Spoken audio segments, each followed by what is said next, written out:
Welcome back aboard the Zephyrus. I am Captain Victor T. Mayfair, and this is the Mythos Anthology. I was thinking today about the time that we met with Pegasus.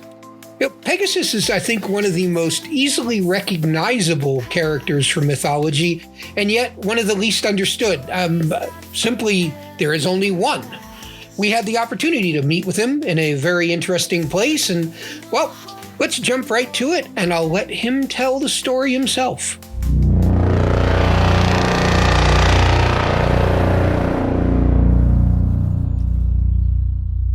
It's quite an honor to meet with you here today. I think in all of mythology, there are few beings that are as universally recognizable as you. We see your likeness on everything from gasoline stations to coins to international currency. But I think at the same time, most people wouldn't understand your backstory and where you've come from, which is why I'd love to talk to you today and have you tell your story to our audience. So let's start with thank you for being here. It's an honor to have you. You honor me with your words, Captain Mayfair, and the privilege of speaking to your audience is mine. My image may indeed be well known, but you are correct. My story often resides in the shadows of recognition. As elusive as the clouds I once touched, few understand the complexities of my being, a creature born of both violence and wonder, embodying freedom, yet yoked to purpose. My image may adorn shields, coins, and stories, but it is my essence that carries the greater weight. Thank you for this moment to speak, not just as an icon, but as a being with a tale to tell. Right. Why don't we start at the beginning? Can you describe your physical form and some of your abilities to our listeners? Certainly. My form, as described in the ancient myths, is a blending of strength, grace, and celestial beauty. I am a horse, noble in shape and proportion, with wings that spring from my shoulders, vast and powerful like those of an eagle. My feathers shimmer in the light, often described as white or silvery, though some say they glisten with the hues of the heavens themselves. This duality, a terrestrial creature bearing the gift of flight, sets me apart. For I am both of the earth and above it. Physically, I am no ordinary steed. My strength rivals that of my mightiest war horses. My speed surpasses the swiftest winds, and my endurance is tireless. My wings carry me to heights no mortal beast could reach, allowing me to traverse vast distances in moments, or soar to realms where gods themselves dwell. Beyond the physical, I am imbued with certain mystical qualities. I am said to be untouchable by time. Ageless as the constellations I joined, I possess an innate connection to inspiration and creativity, a living muse to those who seek the heights of their own potential. While my abilities might seem boundless, I am not invulnerable. My loyalty to a rider can tie my fate to theirs, as with Bellerophon, yet I am unbowed by hubris or folly, guided by a sense of purpose greater than any individual's ambition. In my form and abilities, I am the embodiment of freedom, transcendence, and the pursuit of greatness, a creature both wondrous and deeply symbolic. Well, you may lack hubris, but I assure you, you are magnificent in every standard. But the question, are you unique? Is there only one Pegasus, or are there more of your kind? I am, as far as the myths tell, singular, a being without a herd, unmatched in both form and essence. The poets and the storytellers have spoken of no other winged horse quite like me, which lends to the weight of my legend. My uniqueness is central to my identity. Born from a moment of divine power and mortal tragedy, I carry a singular destiny that no other creature shares. That said, there are beings in mythology that echo aspects of my nature. The hippocamps, for example, creatures with the 4 quarters of horses and the tails of fish, are said to pull Poseidon's chariot across the seas. These beings reflect his connection to horses and the sea, as I do, but they remain distinct, bound to the waters rather than the skies. Some cultures outside of Greece tell of winged horses, like those in Persian or Hindu traditions, but they are not me. Their stories are their own. This is a reminder of how universal the idea of a creature that transcends earthly limits can be, a testament to humanity's enduring fascination with the impossible. My singularity is part of my essence, for I am more than a creature of mythology. I am a symbol of rare potential and divine exception. To speak of others like me would dilute that meaning, which is perhaps why the ancient tales do not. I am Pegasus, and I soar alone.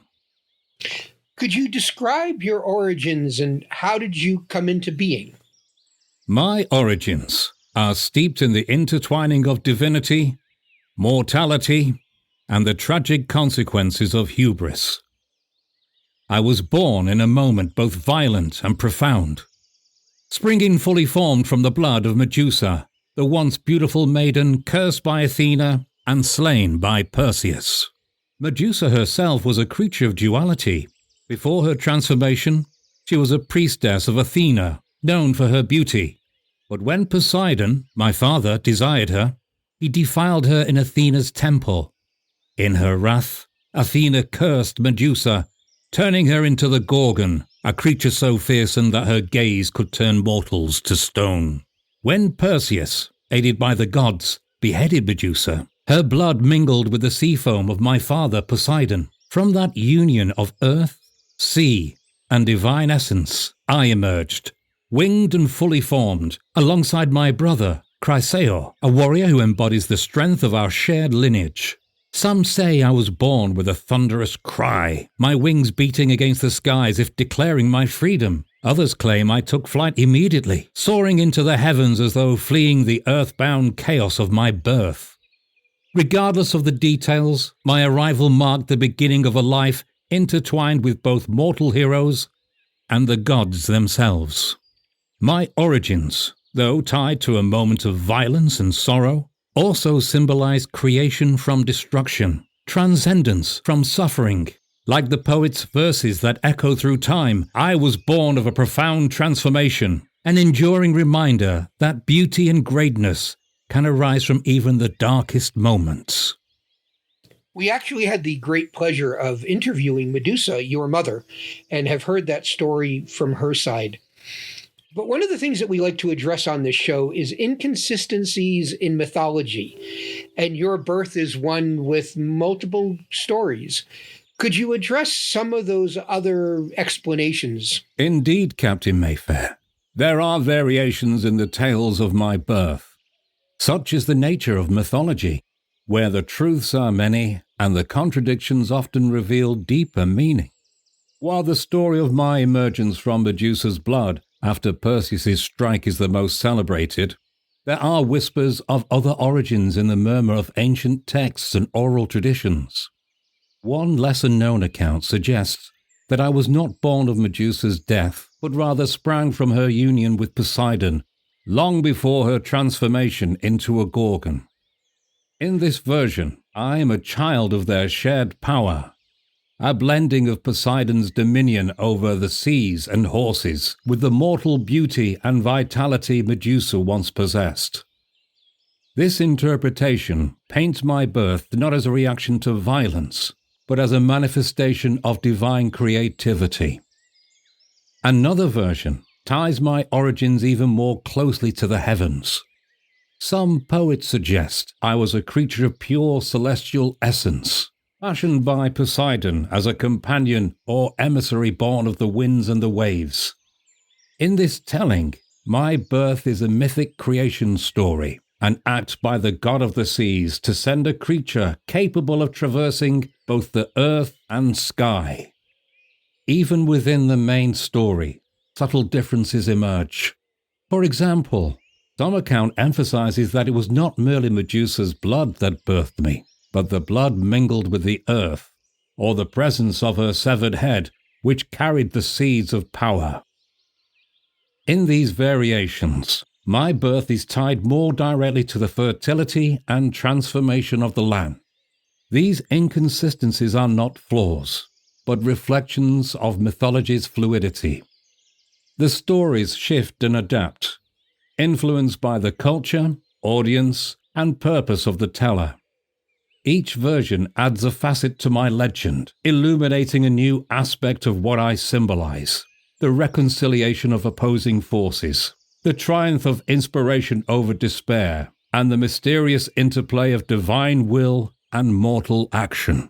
And though with all the inconsistencies of how you came to be, there is one commonality, and that is that you have a brother. Can you tell us? Yes, my sibling, Chrisaor. While our paths diverged almost from the moment of our birth, his presence is a significant part of my origin and the broader tapestry of myth. Chrisaor and I were born together from the blood of Medusa, yet we are as different as the sun and the wind. Chrisaor, whose name means golden sword, is often depicted as a warrior or a giant. Though descriptions of his form are sparse, he embodies the martial strength and earthbound power that complements my ethereal grace and freedom. In some accounts, Chrisaor is fully armed upon his birth, a figure representing might and readiness for battle. This contrasts with my nature as a creature of flight and inspiration, symbolizing how our shared origin produced two beings of vastly different purposes. While my story is filled with acts of service to gods and mortals, Chrisaor's tale unfolds in the background of myth. He is most notably linked to the lineage of monstrous and divine beings. Chrisaor wed Calliope, an Oceanid, and together they became the parents of Geryon, the three-bodied giant encountered by Heracles during his 12 labors. This connection places Chrisaor in the lineage of creatures that challenge and test the resolve of heroes, grounding his role in the mythic cycle of conflict and conquest. Where I represent transcendence and inspiration, Chrisaor reflects the enduring power of legacy and lineage, tied to the earth and the inevitably of mortal struggle. Together, we are two halves of a whole, a dichotomy born of the same moment. He, a symbol of strength and heritage. I, a symbol of freedom and the creative spirit. Despite our differences, Chrisaor and I share the same mysterious origin, a testament to the dual nature of myth itself, the coexistence of beauty and might, the mortal and the divine. You are always known for being magical, but what magic do you possess? And in what sense are you a magical being? Yes, I am indeed a magical being, but my magic does not manifest in spells or incantations, as one might expect of a sorcerer. Instead, it is intrinsic to my very nature, woven into my being, and expressed through the extraordinary qualities I embody and the effects I inspire in others. First and foremost, my ability to fly is itself a magical gift. I am not bound by the constraints of the mortal world, and my wings allow me to transcend the laws of nature. This freedom is not merely physical, it is symbolic, representing the ability to rise above earthly struggles and limitations. In this sense, I am a living embodiment of aspiration and transcendence. Beyond flight, my presence has a profound connection to inspiration. The fountain, Hippocrene, which I created by striking Mount Helicon with my hoof, is said to flow with waters that grant poetic and artistic brilliance. This act was not deliberate magic, but a natural extension of my being, a power to awaken creativity in those who seek it. I do not wield this magic as a tool, it is simply an effect of my essence, a gift to mortals who yearn for divine insight. There are also tales that suggest I have a protective aura, a divine favor that shields those worthy of my aid. For instance, Bellerophon, when he rode me into battle against the Chimera, accomplished feats that would be impossible for a mere mortal. Some interpret this as evidence that my magic extends to enhancing the abilities of those who prove themselves virtuous or courageous. Finally, my very existence is magical. I am ageless, untouched by the passage of time, and bound to no earthly master. I exist as a bridge between worlds, mortal and divine, physical and symbolic. My magic is not something I wield. It is who I am. In every tale that features me, my presence shifts the course of events, lifting heroes to their highest potential or serving as a reminder of their limits imposed by hubris. My magic, then, is not about power in the conventional sense. It is about transformation, inspiration, and the boundless possibilities of the human spirit when it dares to dream beyond the ordinary. You said that your wings allow you to transcend the natural laws. Where do they go? Where can they take you? Can you fly between dimensions, between time? Where will your wings take you? Where will my wings take me, you ask, Captain Mayfair? That is a question worthy of the muses themselves. My flight is not bound by the limits of mortal distances, for I am as much a creature of transcendence as I am of this world. Over land and sea, my wings carry me where no earthly beast may tread, to the highest peaks and the farthest reaches of the horizon. But my journeys are not confined to the physical realm alone. When I bore Bellerophon to the heights of Olympus, I crossed the threshold between mortal existence and the divine.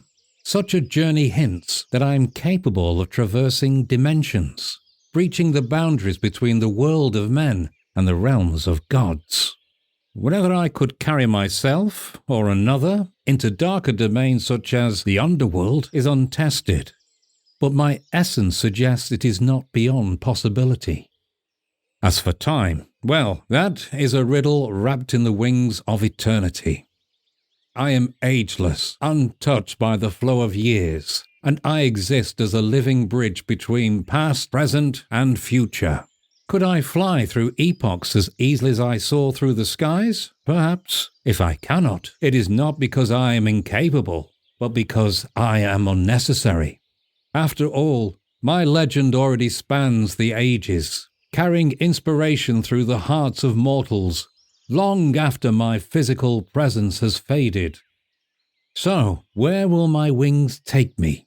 Anywhere the spirit of wonder calls, and beyond the reach of the imaginable. For that is the nature of Pegasus, to fly where no others dare.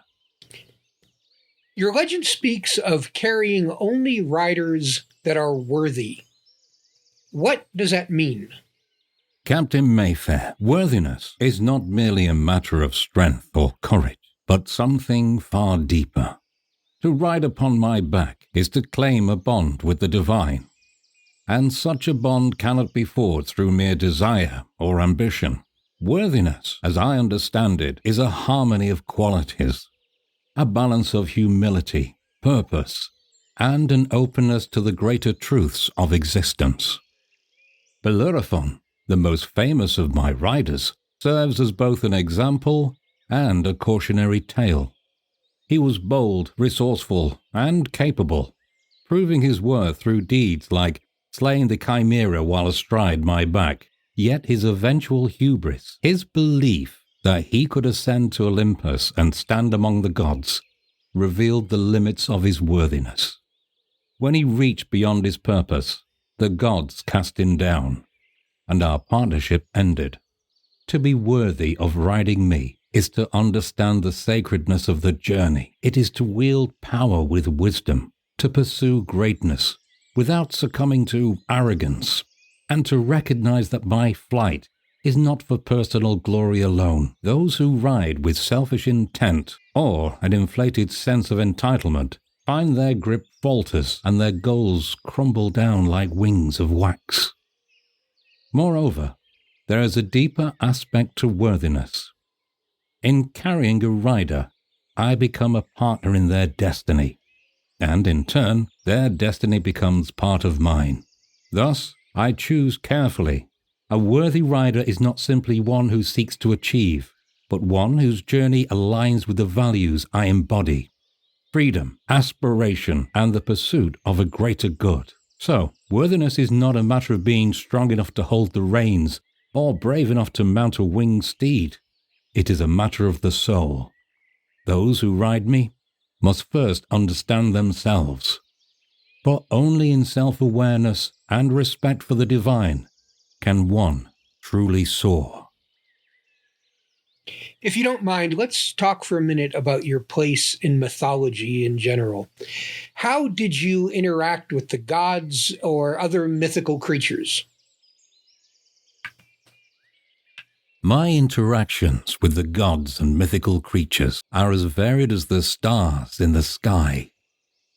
Each encounter shaping my place in the grand tapestry of myth.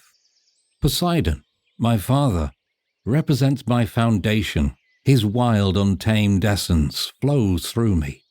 Though I did not serve him directly, I am a testament to his creativity and dominion over both earth and sea. Zeus, the king of the gods, played a defining role in my destiny. When Bellerophon sought to ascend Olympus on my back, it was Zeus who reminded us both of the limits imposed by hubris. Yet he honored me by transforming me into a constellation, ensuring that my spirit would inspire mortals for eternity. I stand among the heavens as a symbol of divine recognition and a caution against mortal overreach. Athena's wisdom guided my path as well. It was she who aided Bellerophon, gifting him the golden bridle that allowed him to tame me. Her influence bridged the gap between mortal ambition and divine will, ensuring that our partnership served a higher purpose. Without her intervention, I might never have accepted a rider. As for mythical creatures, my most famous encounter was with the Chimera, a creature of fire and terror. Together with Bellerophon, we overcame this monster, a symbol of chaos and challenge. In that battle, I was both a weapon and a partner, carrying my rider to victory against a foe that no mortal could face alone. My role in myth is as much about connection as it is about action. I am the bridge between gods and men, the earthly and the divine, and even the known and the unknown. Through my interactions, I remind all who encounter me that greatness is not achieved alone, but through harmony, purpose, and respect for the forces that shape the cosmos. Your story as a living being came to a very unique end. Can you tell us about that, and where are you now? You touch upon the most profound moments of my tale. The culmination of my journey as a living being and my transformation into something eternal. My story's end is not one of death, but one of transcendence, a rare gift even among the divine and mythical. After my time of service to mortals and gods, the moment of transformation came when I ascended to Olympus, not by hubris or ambition, but by the will of Zeus himself. The exact reasons for his decision are not explicitly stated in the myth, yet I believe it was an acknowledgement of my loyalty, my deeds, and the symbolic weight I carried. I was more than a creature of utility. I was an emblem of inspiration, and such a role demanded permanence. Zeus, in his divine wisdom, placed me among the stars, immortalizing my essence as the constellation Pegasus. In this form, I am no longer bound by the physical world. I soar eternally across the night sky, visible to mortals who gaze upward, dreaming of freedom and greatness. Each star that forms my constellation is a point of light in the vast darkness, a reminder that even the simplest of creatures can embody divine purpose. As to where I am now, I am both here and there. As a constellation, I reside in the heavens, a fixed presence for all time. Yet my spirit remains eternal and unbound, carried in the imaginations of those who tell my story. From the skies I continue to watch, to inspire, and to remind those who look upon me that greatness lies not in the conquest or glory alone, but in the courage to reach for something beyond oneself. I think it's amazing that you are now a constellation. You've moved from mythology into science, and I think our listeners would love to hear a little bit about that. Can you tell us about your celestial entity and what that means to modern science? How fitting that the celestial realm should adopt my name for its own wonders. The modern constellation of Pegasus is indeed a connection between myth and the universe's infinite vastness, a bridge from ancient imagination to the frontiers of science. The constellation Pegasus lies in the northern sky, one of the 48 constellations catalogued by the ancient Greek astronomer Ptolemy. It is easily recognized by its distinctive great square, formed by 4 bright stars, Markab, Sheet, Algenib, and Alpheratz. This square represents my body, while other stars trace the outline of my wings and legs. From the earth, I appear as if I am in flight, eternally soaring across the heavens. I always find the intersection of science and mythology fascinating. But for this conversation, I really do want to stick to your story. What do you think your greatest achievement was before you achieved immortality? Captain Mayfair, when I reflect on my tale, it becomes clear that my greatest achievement is not a single act, but the enduring impact of what I represent. Yet, if I must choose, one moment stands above all others, a moment where I bridged the impossible and turned mortal courage into victory. That, of course, is my role in defeating the Chimera. The Chimera was no ordinary beast. It was a creature of chaos and destruction, a monstrous fusion of lion, goat, and serpent, breathing fire and leaving devastation in its wake. No mortal could face such a foe alone. Bellerophon, a hero of great resolve, but bound by human limits, could not have succeeded without me. When he mounted my back, we became something greater than the sum of our parts. Together, we soared above the Chimera, striking from the skies where her fire could not reach, and turned a hopeless battle into a triumph. It was not the act of slaying the beast itself that defines this as my greatest achievement, but what it symbolizes. In that moment, I was more than a steed.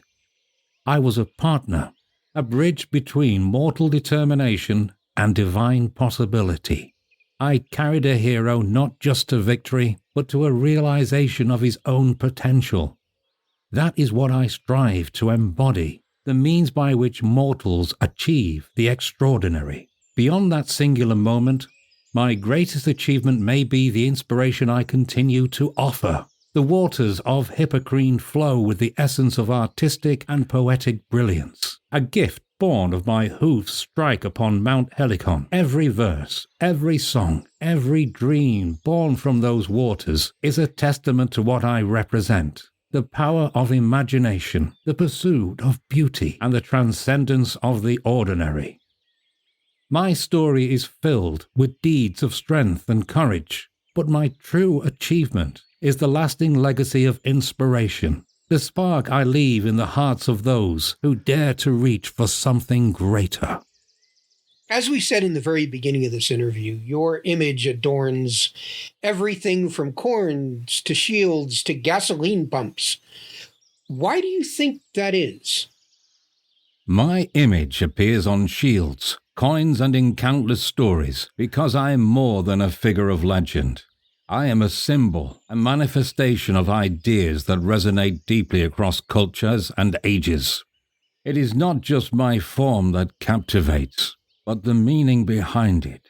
Let me explain. On shields, my likeness represents strength and divine favor. To bear my image into battle is to invoke the courage and freedom I embody.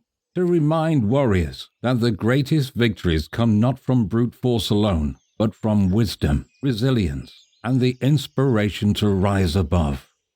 My wings, in particular, are a potent symbol of ascension, of breaking free from the bounds of fear or doubt to achieve something extraordinary. A shield adorned with my image is both a talisman and a declaration that the bearer aspires to fight with honor and purpose. On coins, my presence reflects value, not just in the material sense, but in the sense of ideals. Coins circulate, crossing borders and hands, and in doing so, they carry messages.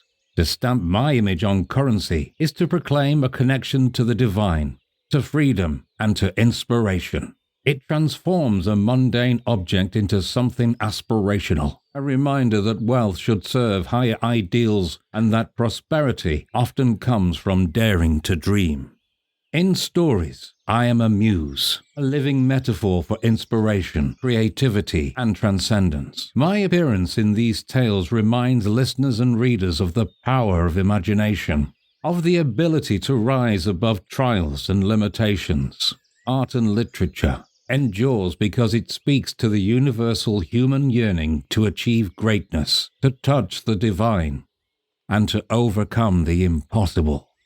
Ultimately, I believe my image is so widely used because I am a bridge between the ordinary and the extraordinary. In battle, in commerce, in myth, and in art, I stand for the pursuit of something higher, a spirit that endures, whether it is carried on shields, etched into coins, or immortalized in words. It's not just that you're a symbol, you are used as a character in a lot of books and stories and movies and now in modern media. How do you feel about yourself, your story, being used in so many ways? It fills me with a sense of enduring purpose to see my likeness and legend woven into so many forms of human expression. Stories, after all, are the lifeblood of meaning, and to live on within them is to serve as a beacon across ages. Each new telling, be it in a book, a film, or a painting, gives me a new set of wings, carrying my essence into hearts and minds far removed from my original myth. To be a symbol in such media is an honor, for it means my story resonates with something timeless. Whether I'm portrayed as a noble steed, a celestial being, or a companion to a hero, these representations reflect humanity's yearning for transcendence, inspiration, and freedom. I exist not just as a creature of myth, but as an idea, a concept that evolves as storytellers adapt me to their own times and audiences. That said, I do sometimes marvel at how far the interpretations can stray from my original tale. In some stories, my role may be reduced to that of a mere magical horse, stripped of the depth and symbolism that define me. While this simplification might seem a diminishment, I understand that even these portrayals serve a purpose. They introduce my image to a new generations, planting a seed of curiosity that may lead them to explore my fuller story. What I find most rewarding is when storytellers grasp the heart of what I represent, the union of mortal ambition with divine possibility, the triumph of creativity over limitation, and the balance of power and humility. When those themes shine through, I feel my essence is truly honored. Ultimately, my presence in media is a testament to the enduring power of myth. Stories evolve, yet their core truths remain, passed down like whispers from one age to the next. To be part of that legacy, to see my wings carry me into each new form of storytelling, is a joy, and a reminder that myth, like flight, knows no bounds. Starting as a character in mythology and ending as a celestial entity, that you'll outlast the gods. You have seen a lot. You have gained great insight into us mortal humans. Can you share with us, from your perspective, what do you feel the human need to create characters like you? Unique, marvelous, powerful. The human need to create characters like me arises from a profound and universal yearning, a desire to reach beyond the tangible, the ordinary, and the finite. You humans are creatures of duality, bound by the limits of mortality, yet gifted with boundless imagination. In that tension, you create beings like me, who embody the possibilities that lie just beyond your grasp. At your core, you long for meaning, for connection to something greater than yourselves. Characters like me, unique, marvelous and powerful, become vessels for your hopes, your fears, and your aspirations. I am not merely a creature of myth. I am a mirror, reflecting the qualities you strive for: freedom, courage, inspiration, and transcendence. You give form to beings like me because you seek to make the ineffable tangible. My wings represent the freedom to rise above, to escape the gravity of life's struggles and soar towards the divine. My strength and grace are ideals you aspire to in your own ways. My story reminds you that even the most wondrous gifts must be tempered with humility and wisdom. These lessons are timeless, and through me, they take shape in a way that both inspires and instructs. There is also a practical beauty to your need for creation. By imagining beings like me, you test the boundaries of what is possible, not just in your stories, but in your lives. My flight has inspired poets, yes, but also scientists, dreamers, and explorers. I am as much amused to invention as I am to art. You tell my story not just to entertain, but to embolden yourselves to reach for your own heights. And let us not forget, storytelling is your way of grappling with the mysteries of existence. Through myth, you make sense of chaos, order to the universe, and explore what it means to be human. Characters like me are born from your need to explain, to inspire, and, most of all, to believe that there is more to this world than meets the eye. In creating me, you remind yourselves of your own potential. For though I am a symbol of the extraordinary, I am also a reflection of what you carry within. That is the true marvel of humanity, not your need to create, but your ability to see yourselves in the extraordinary, and to use those stories to become more than you were before. As we reach the end of our time here, I'd like to ask one final question. How do you hope to be remembered? Captain Mayfair, what a fitting question to close our conversation. My hope for the future of my stories is that they continue to inspire, evolve, and resonate with the ever-changing hearts of humanity. My tale is not merely one of ancient deeds, but of timeless ideals, and I wish for these ideals to endure as long as the stars shine. I hope that storytellers, be they poets, filmmakers, or dreamers, continue to find in me the spirit of transcendence. Let my wings remind future generations that there is always something higher to reach for, that the bounds of the mortal world are not limits, but challenges. May my name evoke not just the image of a winged horse, but the spark of inspiration, the courage to dream, and the wisdom to temper ambition with humility. I wish to be remembered not just as a creature of legend, but as a symbol of what humanity is capable of imagining and achieving. I am Pegasus, born of tragedy, yet rising to the heavens. If, centuries from now, a child looks to the night sky and sees my constellation, and in that moment feels the stir of wonder, the pull of possibility, then I will be content. To live on as a muse, as a reminder of the boundless potential within each soul. That is how I wish to be remembered. Let my story, like my flight, be endless. It has been an honor and a privilege to meet with you here today. Thank you. The honor and the privilege are mine, Captain Mayfair. Thank you for this opportunity to share my story and reflect upon the threads of myth and meaning that bind us all. May the tales we tell continue to inspire, and may your journey, like my flight, be filled with wonder, purpose, and endless horizons. Farewell, and may your listeners carry with them the spirit of the extraordinary.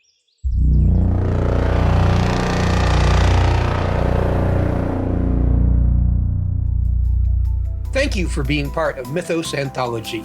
We delve into the myths and legends of the past with the understanding that truth is often elusive and stories evolve over time. While we work hard to ensure accuracy and neutrality, it's important to remember that mythological studies are as much about interpretation as they are about facts. For more information, visit mythosanthology.com, where you'll find deep research archives, video content, interactive podcasts, and don't forget to try our AI character chats, where you can engage with digital recreations of our legendary guests. Legends and myths from the past, stories that forever last, in the hearts of mortal men, tales that breathe. The voice of Pegasus, brought to life by Gerard Foley. Legends brought to modern times, journey through the centuries. Mythos Anthology is a creation of writer-executive producer Victor Ciccarelli.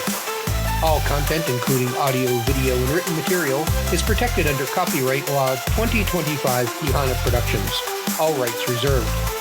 Any unauthorized reproduction, distribution, or use of this material is strictly prohibited.